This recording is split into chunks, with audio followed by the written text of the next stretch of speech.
we should know the hadith of Rasulullah sallallahu alaihi wasallam. If there is something between two tribes, two groups, okay, two persons, قوموا بنا نصلح. Let's go to reconciliate. Many times I'm emphasizing this point because some people say, I know there is a problem between this brother and the other brother, or between this group and the other group, or between this family and the other family. I know there is a problem. Okay, Allah, do something. No, they did not ask me. The Sunnah, the Prophet ﷺ, he was saying, let's go. He knows there is a problem there. Let's go. No, they did not come to us. We go to them.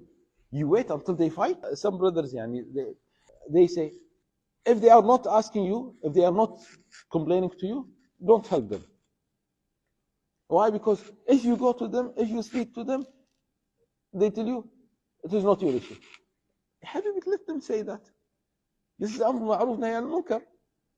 Okay, for sure some people don't like.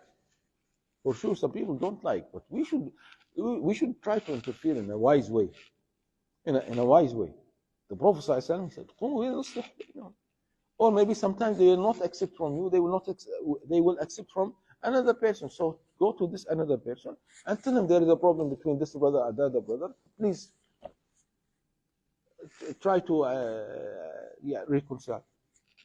So this is one of the great